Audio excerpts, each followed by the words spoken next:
Shalom, chers frères et sœurs en Christ. Bienvenue à la Rhapsodie du jeudi 11 février 2021 par le pasteur Christ Oyakilome. Et la lecture vous est offerte par les vérités de l'Évangile. Le thème d'aujourd'hui est le mystère des Lumières et le verset de Jean 1, verset 5. La lumière brille dans les ténèbres et les ténèbres ne l'ont point reçue. Fin du verset. Le pasteur dit: dans Jean 1, l'apôtre Jean nous a donné la révélation de la parole incarnée.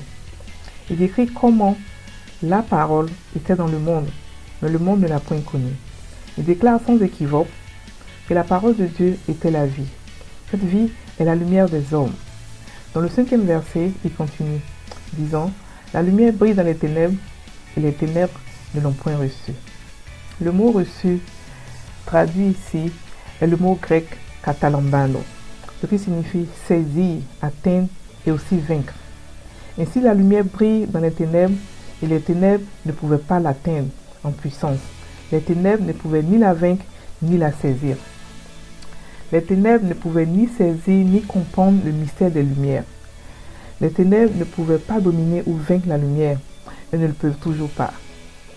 Avez-vous déjà allumé la lumière dans une pièce et l'obscurité était si épaisse qu'elle a fait reculer la lumière? Cela ne peut jamais arriver. Peu importe l'épaisseur de l'obscurité, elle ne peut pas triompher de la lumière. Même si la lumière est petite ou si c'est un simple scintillement, les ténèbres doivent se dissiper. Cela devrait vous aider à comprendre qui vous êtes lorsque Jésus a dit: vous êtes la lumière du monde, dans Matthieu 5, verset 14. Il parlait de votre vocation en tant que chrétien. Et vous devrez être conscient de cette vérité. Vous êtes appelé à illuminer les ténèbres dans votre monde, dans votre sphère d'influence. Vous êtes cette lumière que les ténèbres ne peuvent pas comprendre. Vous êtes peut-être un étudiant, un personnel de sécurité, un avocat, un banquier ou un médecin ou un scientifique. Vous êtes la lumière dans la communauté où vous opérez. S'il y a tant de ténèbres autour d'un sujet, c'est à vous de fournir des réponses. Vous êtes la lumière dans ce domaine et vous êtes imprégné d'idées surnaturelles et de génie pour fournir les solutions nécessaires. Illuminez votre monde aujourd'hui.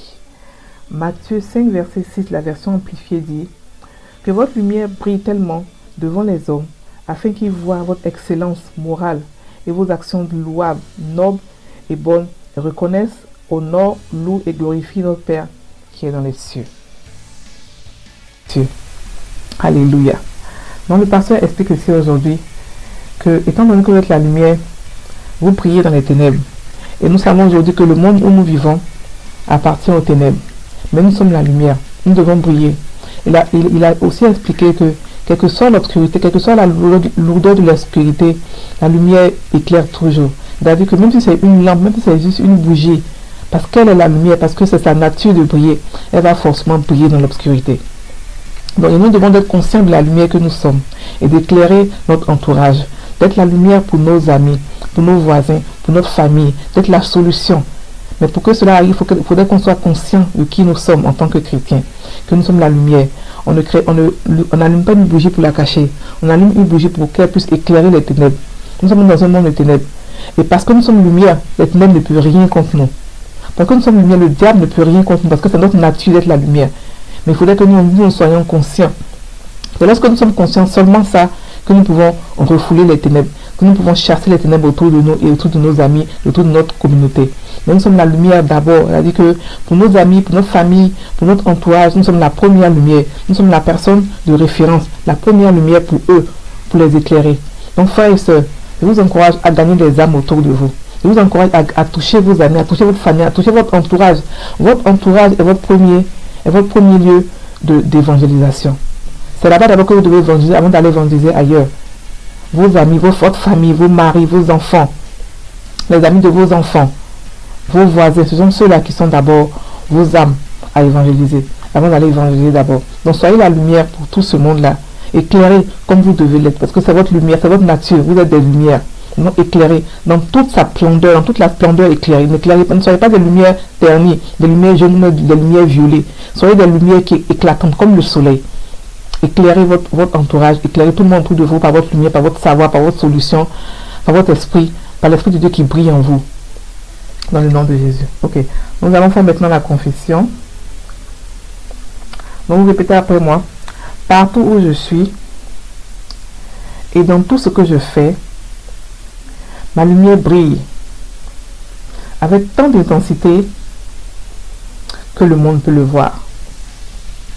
Je manifeste publiquement la gloire de Dieu dans mon monde, dissipant, évinçant et expulsant les ténèbres et toutes les œuvres au nom de Jésus. Amen. Donc, vous pouvez commencer à prier en langue, pour que cette parole entre dans vos cœurs, pour que vous puissiez savoir que vous êtes la lumière. Donc, frères et sœurs en Christ, ayez une très bonne journée.